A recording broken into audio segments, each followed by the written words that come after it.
Bismillahirrahmanirrahim. Mes étudiants de deuxième année Master Énergie renouvelable en mécanique à l'Université Kasdi Merbah Ouargla pour l'année universitaire 2020-2021. Salam alaikum. Je suis le docteur Berbah Mohamed Al-Hafid, votre enseignant de la matière fluide de travail et matériaux et dispositifs de stockage. Dans cette séance, on va présenter l'introduction du chapitre 4, quelques définitions et notions de base. Et voilà le plan de l'exposé ou de la présentation. Premièrement, définition et propriété du fluide de travail. Deuxièmement, utilisation du fluide de travail en général. Et troisièmement, utilisation du fluide de travail dans le domaine des énergies renouvelables. Premièrement, définition et propriété. 1. Définition. Le fluide de travail est un liquide ou est un gaz comprimé qui fait fonctionner la machine et sa fonction peut être d'absorber ou de transmettre de l'énergie. Exemple, la vapeur dans une machine à vapeur, l'air dans un moteur à air chaud. Troisièmement, fluide hydraulique dans un moteur hydraulique. En général, le fluide de travail est utilisé dans les systèmes thermodynamiques. 1. 2. Propriétés d'état du fluide de travail.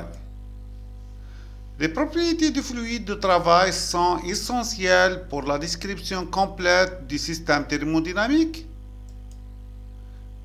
Les plus courants sont la température, la pression, le volume spécifique, l'enthalpie, l'entropie et l'énergie interne.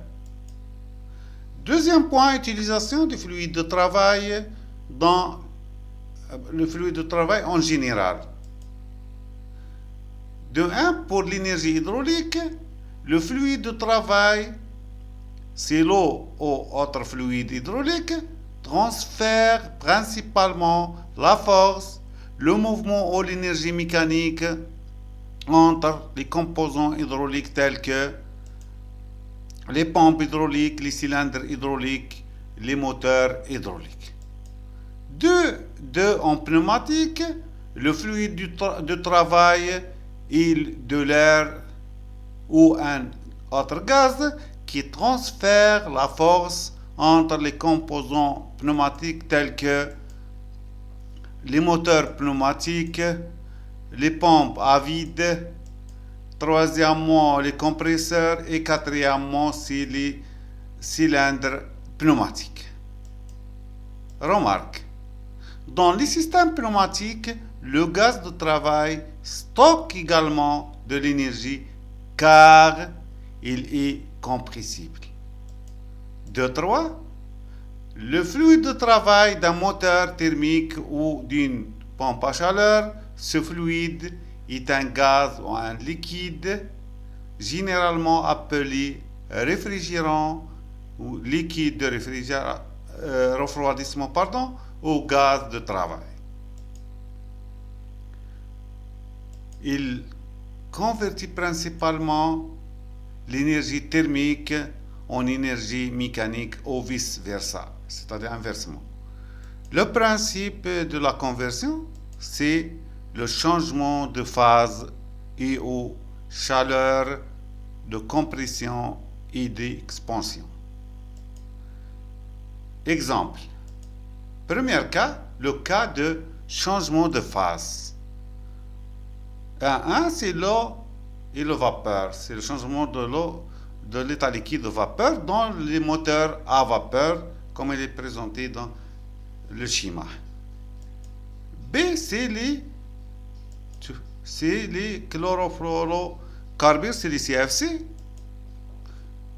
dans la plupart des systèmes de réfrigération et de climatisation à compression de vapeur.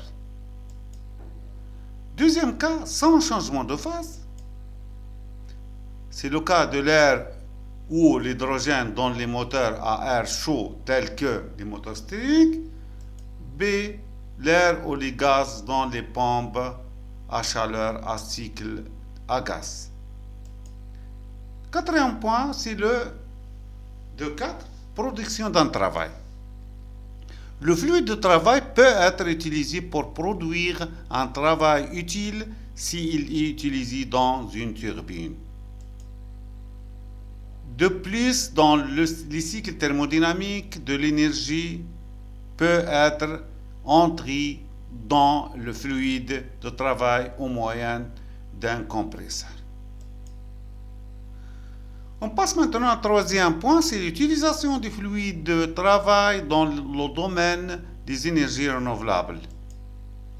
3.1. Production de l'énergie, dans le cas de la production de l'énergie hydroélectrique,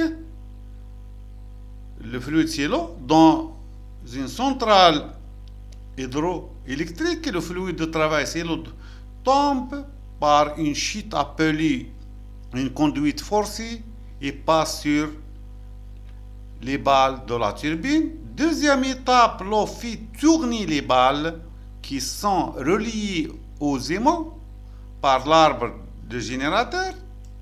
Troisième étape, les balles tournantes font tourner les aimants et créant l'électricité dans les bobines de fil.